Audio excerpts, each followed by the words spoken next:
या बातमीपत्राचं प्रायोजक आहे पूर्व विभागातील नावाजलेले उद्योजक श्री राजय्या प्रभाकर गज्जाम यांचे प्रभाकर स्टील, प्रोप्रायटर राजय्या गज्जाम, 94 59 12 59.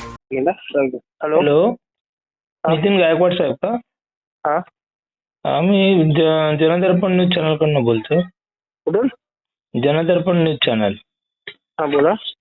ते तुमची आज मीटिंग झाली, तिथे चित्रीकरण आणलेलं आहे मी. हा. ते नेमकं आता काय करणार आहे, तुमची पुढची डिसिजन काय आहे? उद्या प्रेस कॉन्फरन्स आहे सकाळी 11 वाजता. पण हा तुमचा निर्णय झाला ना, ते चित्रीकरणात सगळंच ऐकते. तुम्ही यापुढे हे करणार नाही, ते करणार नाही. तेच माहिती द्या फक्त. मला व्यवस्थित आवाज आला ना तिथं. फक्त थोडं जर व्यवस्थित माहिती दिली तर आता लावतो, आणि उद्या प्रेस असेल तर ते उद्या लावू परत. तिथे काय प्रॉब्लेम? ठीक आहे. तुम्हाला काय माहिती हवी सर? आता तुम्ही काय निर्णय घेतलाय आणि कशासाठी घेतलाय? आम्हाला जो साऊंड सिस्टमला जो बंदी दिलेली आहे, beam light, laser light, sound system, या सगळ्या गोष्टीवर माझं एक छोटंसं म्हणणं आहे, साऊंड सिस्टमला बंदी नाही आहे ना, फक्त तुमच्या डीजे ला साऊंड बंदी आहे असं त्यांचं म्हणणं आहे. डीजे आणि लेझर शो नाही, मिरवणुकीला कुठल्याही प्रकारची साऊंड सिस्टीम लागली नाहीये. लावलेले नाही, लावण्यास परवानगीच दिली नाही. लावण्यास परवानगी दिली नाही. बरं. हा, दिले नाही. व तुम्ही जे म्हणतायत डीजे ला बंदी म्हणतायत त्यांनी, डीजे हा फक्त ऑपरेटिंग करतो. डीजे म्हणजे साऊंड सिस्टीम नाहीये.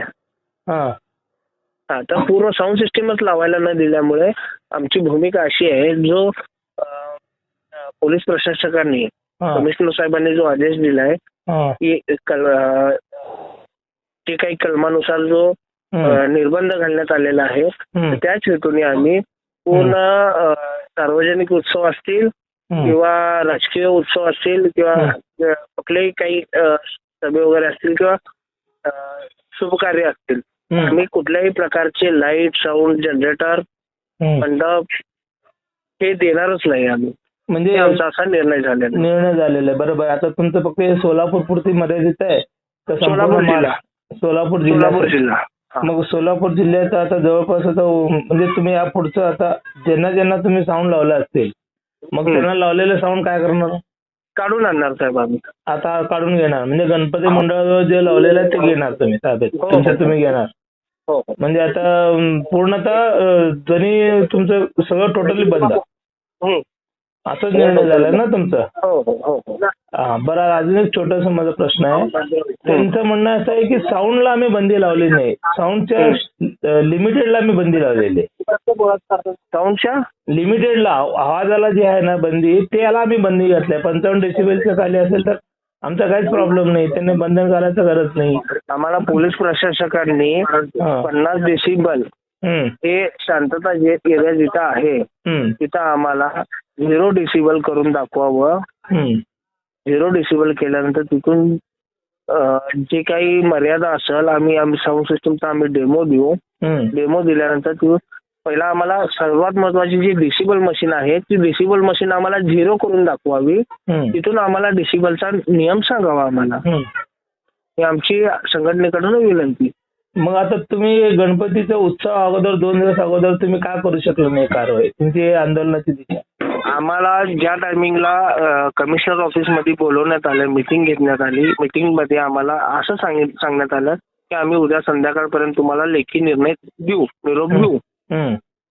तर आम्हाला गणेश उत्सव जेव्हा आगमन होतो त्या टायमिंगला आम्हाला आगमन होईपर्यंत पण सकाळपर्यंत आम्हाला निरोप आला नाही. आम्ही ज्या टायमिंगला कबाडे साहेबांना भेटायला गेलो, आम्ही भेटायला गेल्यानंतर कबाडे साहेबांनी तुम्हाला कुठल्याही प्रकारची परमिशन नाहीये, आम्हाला लेखी द्या म्हणलं तर आम्ही काही लेखी वगैरे देणार नाही असं त्यांनी बोलल्यामुळे आम्ही हा पुढचा निर्णय घेतलेला आहे. म्हणजे आता पोलीस प्रशासनाने तुम्हाला लेखी आश्वासन न दिल्यामुळे तुम्ही हे सगळं निर्णय घेतला?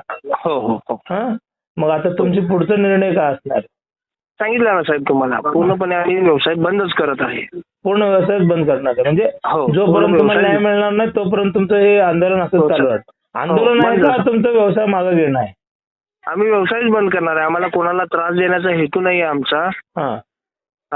कुठल्याही ज्येष्ठ नागरिकांना त्रास द्यायचा नाही आम्हाला, किंवा जे शालेय विद्यार्थी आहेत किंवा डॉक्टर लोक असतील किंवा ऍडव्होकेट लोक असतील किंवा जे ज्येष्ठ असतील त्यांना आम्हाला कुठलाही कसलाही प्रकारचा त्रास न देण्यामुळे आम्ही आमचा व्यवसायच बंद करत आहे. मग आता तुमचं जे व्यवसायावर जे उपजीविका चालवणारे किती जण असतील आता? टोटल आमच्या सोलापूर शहरामध्ये 5,000 लोक आहेत. मग आता 5,000 जणांचं पुढचं नियोजन काय असणार आहे तुमचं?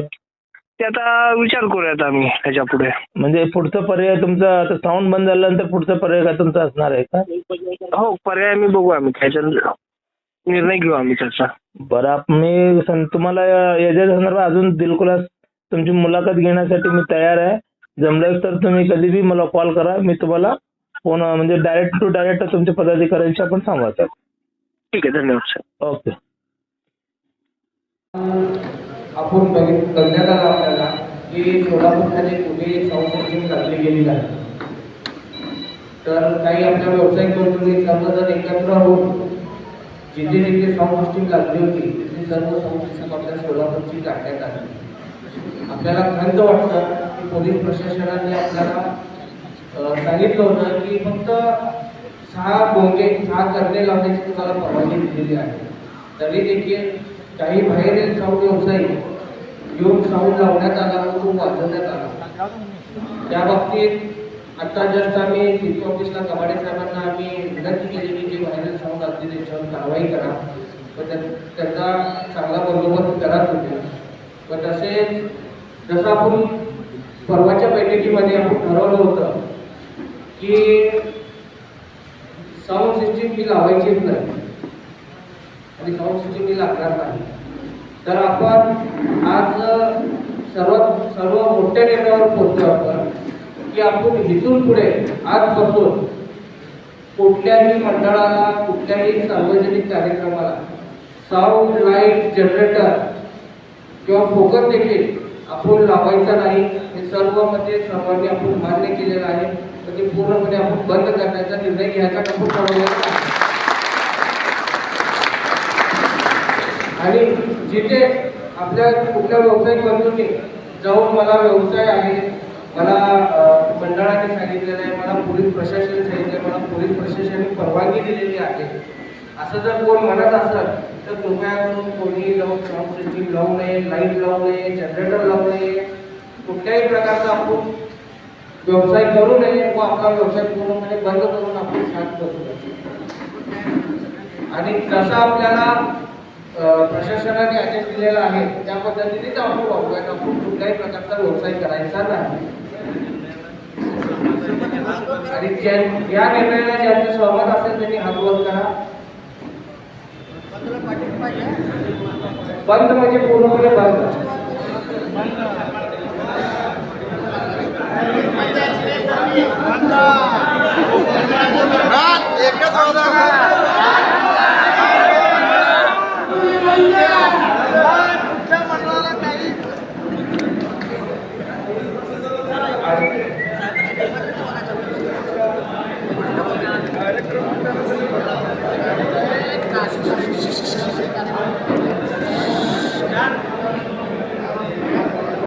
त्याच्या पुढं कुठलाही कार्यक्रम असो, वाढदिवस असो, कुणाचं लग्न असो, काही असो, वायरचा एक तुकडा सुद्धा आपला कुठलाही व्यवसाय करणारा माणूस देणार नाही. ईदे मिलादचा कार्यक्रम आहे, कुठलाही सण असो, कुठल्याही कार्यक्रमाला लावायचं नाही म्हटलं तर लावायचं नाही. हे सगळ्यांनी काळजी घ्यावी. Okay. Ayush hospital doctor BP Ubale आणि डॉक्टर कविता B उबाळे यांच्या मार्गदर्शनाखाली कन्ना चौक मतदा मंगल कार्यालय येथील आयुष हॉस्पिटल इथं सर्व सोयींनी युक्त वैद्यकीय सेवा उपलब्ध. सुसज्ज ऑपरेशन थिएटर, मूळव्याध, भगंदर, नासूर यावर इलाज. याशिवाय पोटातील सर्व प्रकारच्या ऑपरेशन्स, अपेंडिक्स, पित्ताशयातील खडे, आतड्यांचे विविध आजारांवर उपचार, हर्निया शस्त्रक्रिया, दुर्बिणीद्वारे पोटाच्या शस्त्रक्रिया व तपासणी, बद्धकोष्ठता व गुदद्वाराचे तत्सम आजारांवर आधुनिक उपचार, कॅन्सर निदान व उपचार, स्तनाच्या गाठी व कॅन्सर उपचार, अपघात संबंधित शस्त्रक्रिया, डायबेटिक, फूट शस्त्रक्रिया, पायातील शिराच्या आजारांवर उपचार डॉक्टर BP उबाळे आणि डॉक्टर कविता B उबाळे यांच्या आयुष हॉस्पिटल मध्ये उपलब्ध. Ayush hospital plot number 21A, रविवार पेठ, मतदा मंगल कार्यालयाजवळ, कन्ना चौक, सोलापूर. Phone number 0217 272 6095. 98 22 60 60 97.